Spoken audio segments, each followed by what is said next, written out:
ಸಿದ್ದರಾಮಯ್ಯನವ್ರ ಮೇಲೆ ಆಕ್ರೋಶ ಇದೆ. ಅವರು ಪದೇ ಪದೇ ಮೊಮ್ಮಕ್ಕಳು ಮೊಮ್ಮಕ್ಕಳು ಮೊಮ್ಮಕ್ಕಳು ಅಂತಾರಲ್ಲ, ಮೊಮ್ಮಕ್ಕಳಲ್ಲಿ ಪ್ರಜ್ವಲ್ ಮೊಮ್ಮಗ ಅಲ್ವಾ? ಅವನ ಸುದ್ದಿ ಯಾಕೆ ಮಾತಾಡೋದೇ ಇಲ್ಲ ಇವರು? ಪ್ರಜ್ವಲ್ ಮೊಮ್ಮಗ ಅಲ್ಲೇನ್ರಿ?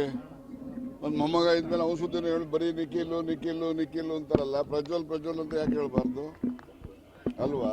ಇವ್ರಿಗೆಲ್ಲ ಪ್ರಾಯಶ್ಚಿತ್ತ ಆಗಬೇಕು ಗೊತ್ತಾ? ಅದೆಲ್ಲ ಪೂರ್ಣವಾಗಿ ಎಷ್ಟು ಕುಟುಂಬ ಹಾಳಾಗ್ತಾವ ಗೊತ್ತಾ? ಪೂರ್ಣ ವಿಚಾರ ಹೊರಗಡೆ ಬಂದರೆ ಇಂತಹ ಒಂದು ಮಹಾನ್ ದ್ರೋಹದ ಕೆಲಸ ಮಾಡಿದಂಥ ಕುಟುಂಬ ಅಂದರೆ ಅದು, ಗೊತ್ತಾಯ್ತಾ?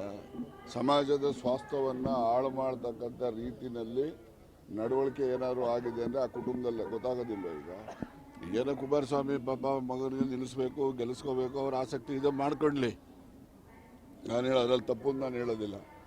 ಆದರೆ ಇವ್ರು ದೇವೇಗೌಡರು ಬಂದು ಅಲ್ಲಿ ಕಡಿತಾರೆ ಹಂಗೆ, ನಾನು ಮುಗಿಸ್ಬಿಡ್ತೀನಿ, ಈ ಸರ್ಕಾರ ತೆಗೆದುಬಿಡ್ತೀನಿ.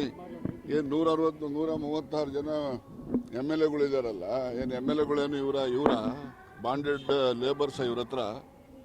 ಅವ್ರಿಗೇನು ಸ್ವಶಕ್ತಿ ಸ್ವಬುದ್ಧಿ ಏನಿರೋದಿಲ್ವಾ?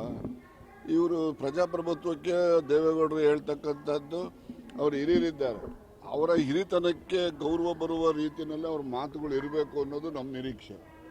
ಅದನ್ನು ಬಿಟ್ಬಿಟ್ಟು ಇವರು ಸರ್ಕಾರ ತೆಗೆದುಬಿಡ್ತೀನಿ ಅಂದರೆ ಪ್ರಜಾಪ್ರಭುತ್ವ ವ್ಯವಸ್ಥೆಗೆ ಮಾಡೋ ಅವಮಾನ.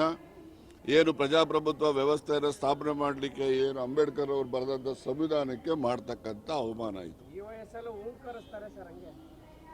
ಪಾಪ ನಾನು ಏನಾದ್ರು ದೇವೇಗೌಡನ ಮಗ ಆಗಿದ್ರೆ, ನೀವು ಹೊರಗಡೆ ಬಂದು ಈ ರೀತಿ ಎಲ್ಲ ತೊಂದರೆ ತಗೋಬೇಡಿ, ನೀವು ಮನೇಲಿರಿ, ನೀವು ನಾವೇನೋ ರಾಜಕಾರಣ ಮಾಡ್ಕೊಳ್ತೀವಿ ಅಂತೇಳಿ ಅವ್ರನ್ನ ಮನೇಲಿ ಇರಿಸ್ತಾ ಇದ್ದೆ. ಆ ಕೆಲಸ ಅವ್ರ ಮಕ್ಕಳು ಮೊಮ್ಮಕ್ಕಳು ಮಾಡಬೇಕಾಗಿತ್ತು, ಹೌದಲ್ವಾ?